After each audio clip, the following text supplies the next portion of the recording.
Hello and welcome back to Just Ask Mrs. Hurlbut. This is episode 7, Expect the Unexpected.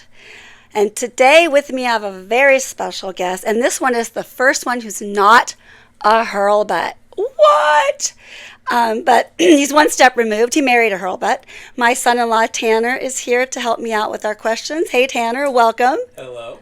How you doing? I'm good, thank you. How are you? I'm great, thanks. Thank you for giving up your evening for me. I really appreciate it. Anytime. And his family is running amok out in the hallway and in the backyard, so if you hear or see little bodies, that's who it is.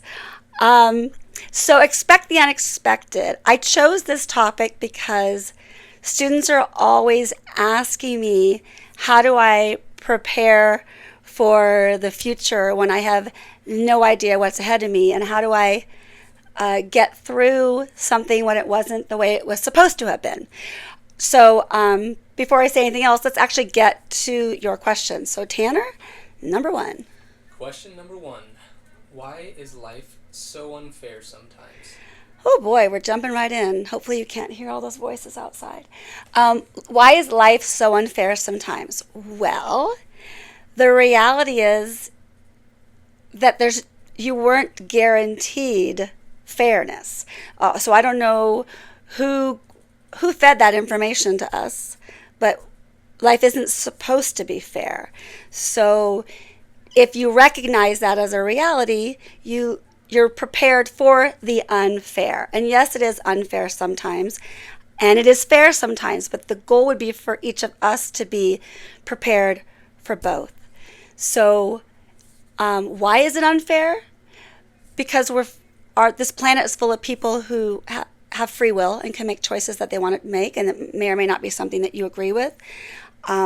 We have no choice over things like illness and death.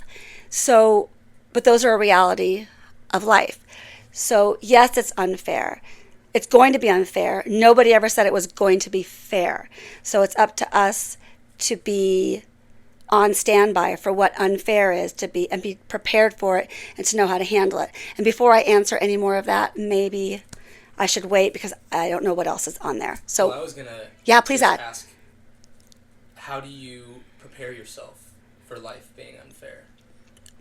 There's obviously the coping of it after it happens, but then how do you get yourself to be prepared for those unexpected things?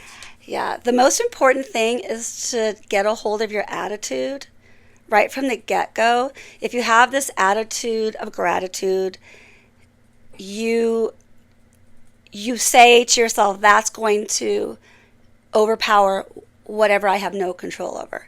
The things that you do have control over are the ways that you react. I lean very much on my faith. So if I trust in God, I know that whatever comes my way, I'm going to be prepared for.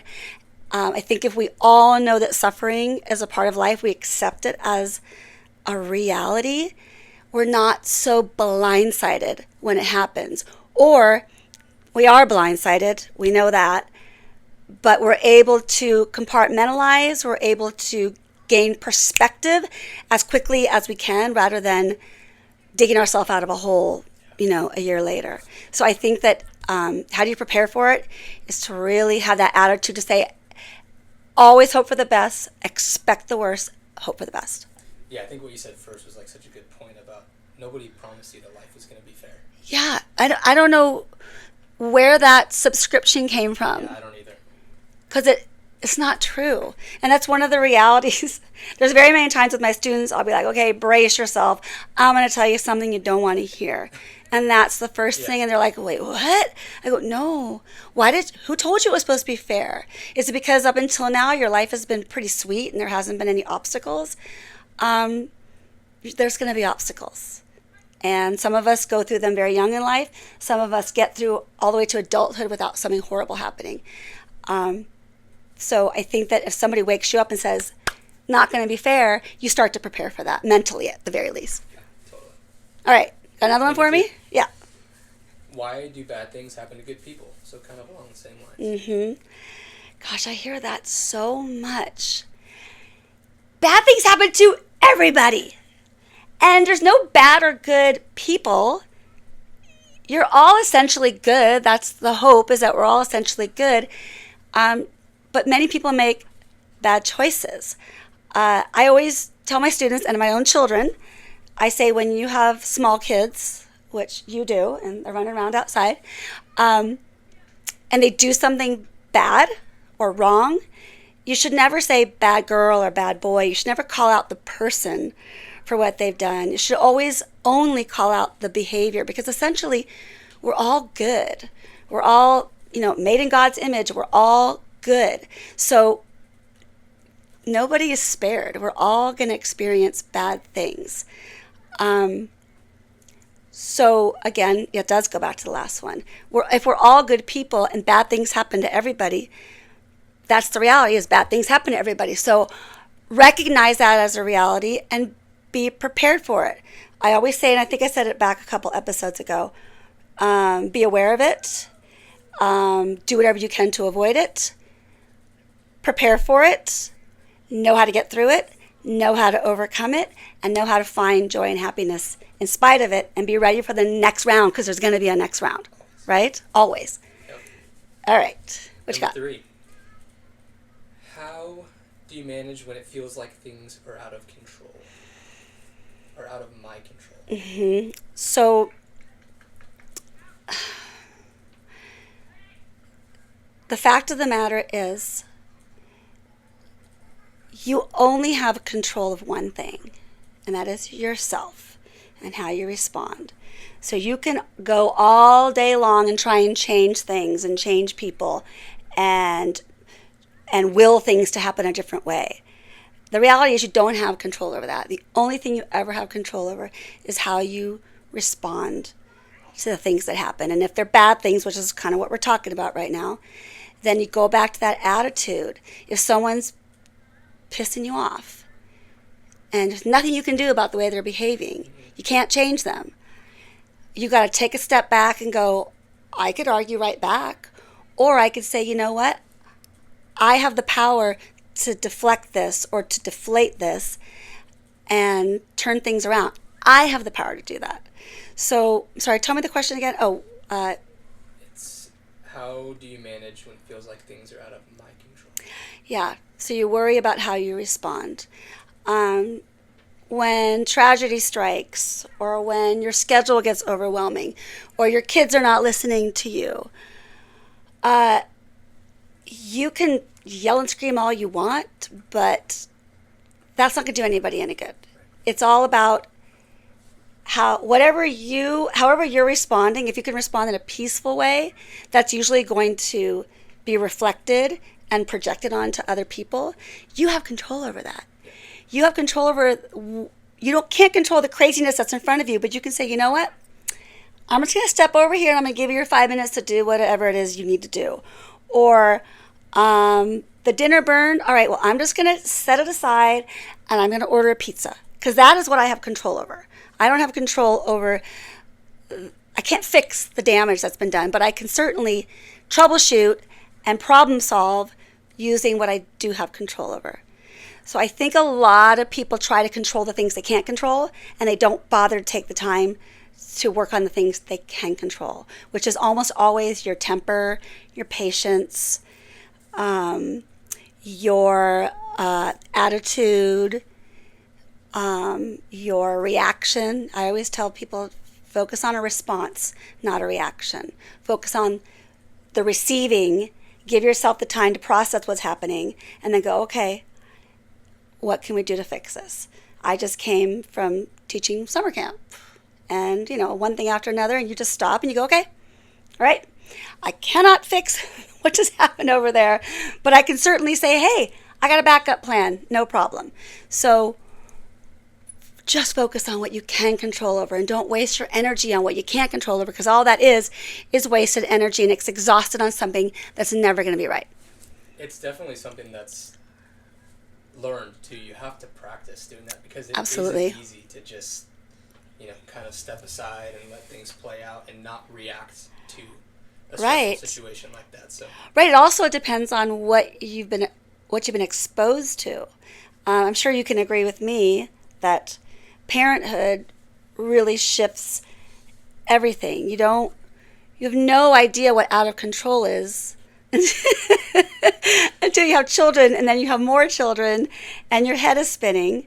But you can control the organization of things. You can control the timing of things. You can control the placement of things. Like, everybody, we're going outside because we just spilled milk all over the place. You have control over that. But you might not have ever thought about that until you became a parent. When we have tragedies in our life, we don't have a clue what's in our control, what isn't, until it happens. And I have spoken to so many students who have had major tragedies even before they've gotten to high school. And I say, like I say with everything, there's a spectrum. And I'll look at those students without calling anyone's name. I'll say, you know who you are. Some of you have been suffering traumas dating back to when you were 8, when your parents split up, or your dad died in a car accident. I mean, that's the kind of stuff that I see every day. But then I have these kids who are seniors in high school, like I was when I was a senior in high school, with nothing that I had to deal with. And so I didn't know until, gosh, I was in my 30s when one by one, my kids were a house full of kids, and I had lost like 5 loved ones in the space of 18 months. And I was like, okay, I got to figure this out. I have the tools. I got to dig them out of my back pocket. I haven't used them yet. And then you surprise yourself, and hopefully you surprise yourself and you're impressed by how you managed, right? So what are those tools? The tools are putting other people before you. When I lost my loved ones, there were 5 in 18 months. Friends and family, a combination, young and old combination. I was in my early 30s and I had small kids. And I remember saying to Phil, I said, I gotta go. One of them was his friend's wife. I said, I'm going to go over to their house. I'm going to bring her some VHSs, back then, right? Because she just loves movies, and she's going to be gone in a month. So I said, I need you to feed the kids. This is what I can do. I'm going to bring her movies to watch. And I'm going to bring her soup, because she told me she loves soup. My babysitter, my daycare provider, got really sick. And so I contacted her partners in her business, and I said, how about we move everybody over to my house? Because this is a family, and everybody wants to be together, and she wants her kids to stay together. We moved those kids to my house. So I was like, how can I remove my own emotions from this? I'll deal with my grief later. What can I do to make good use of who I am and my skill set? So those really were the tools, at least for me, during that time in my life. You know what tools you have. You didn't have to use them until you had to use them, and you pulled them out, right? Yeah. What tools would you suggest besides just like putting other people, like reaching out to those that have greater needs than you? I'm putting you on the spot. Yeah. Ask the question again. What tools? You said, what tools would I use?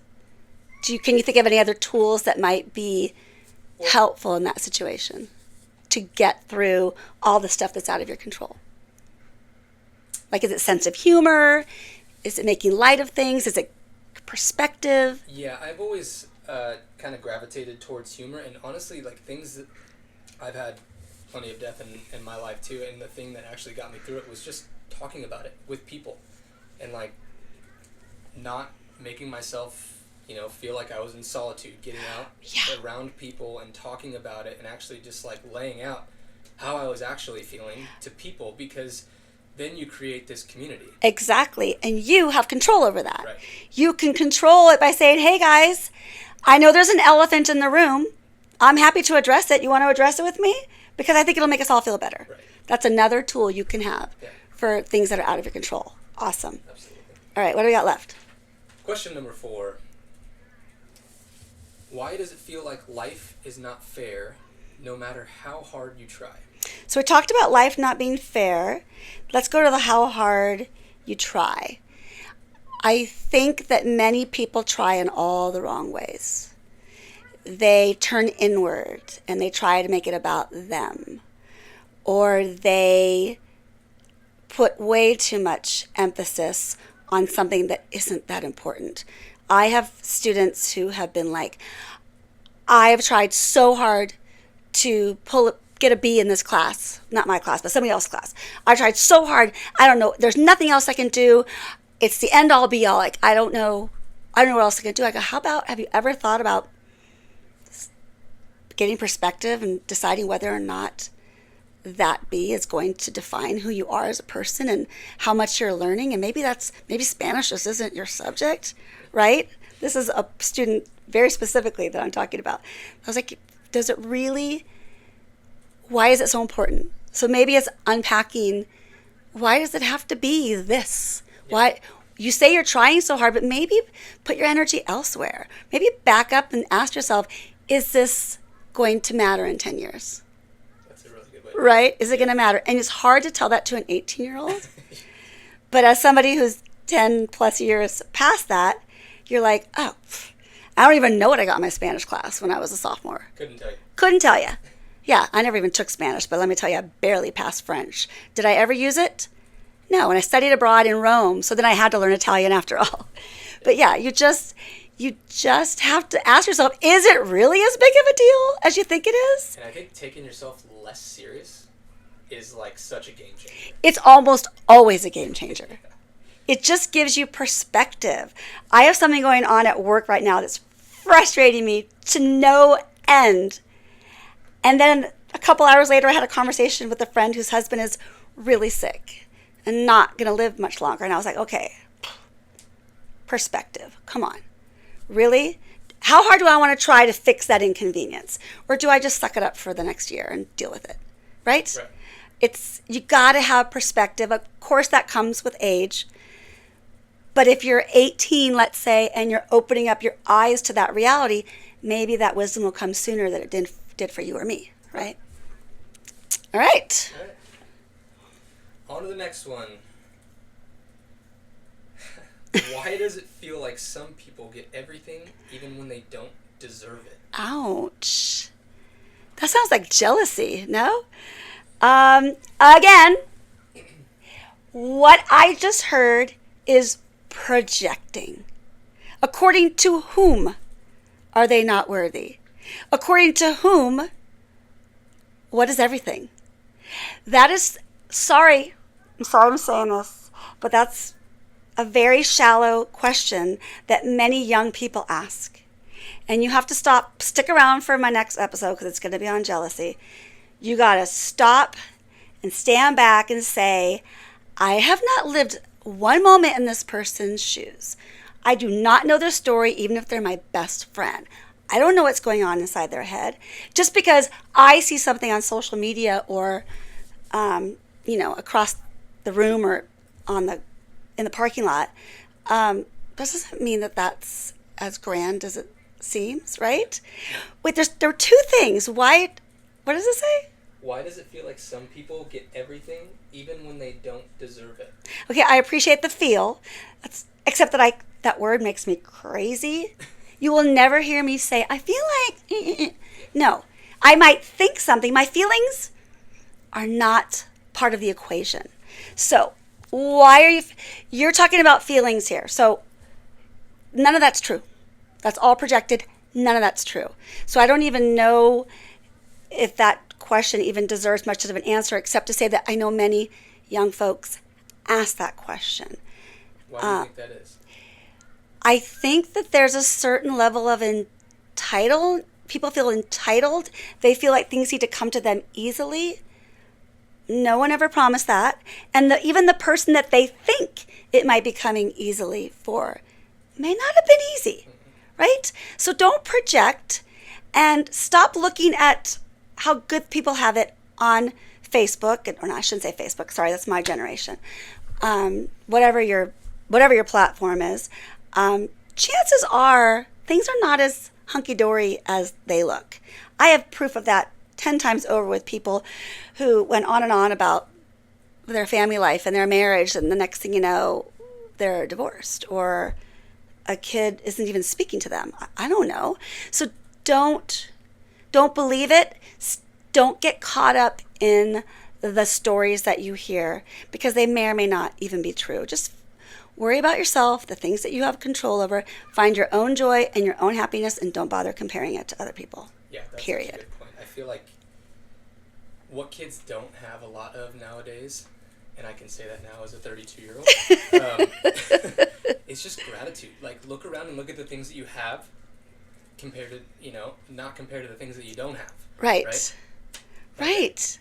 The comparison is really epidemic. And that, of course, I blame social media first and foremost. We're also busy comparing ourselves that we'd never stop to think, wow, I have it so good and I uniquely am wonderful. Do I look like other people that are beautiful? No, and that's actually a good thing. Do I shine in this area like other people? No, but I shine in this area. So if you stop looking at what's going on over there, you suddenly realize what you got going on here. Listen, I'm as guilty as the next person of the haves and have-nots. And I've learned in my old age that I have so much more than I ever realized I had 20 years ago. So much more. There's so many gifts and so much wealth in relationships. And that's really what this podcast is all about, right?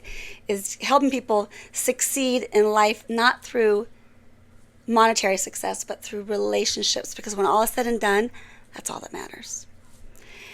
So that really is a great segue for, if you stick around for another week, we'll move on to episode 8, thank you, which is jealousy. Tanner, I want to thank you for being here. Thanks for having me. So enjoyable talking to you. And don't forget to comment, send emails, and come back and listen in next week. Thanks, everybody. Bye.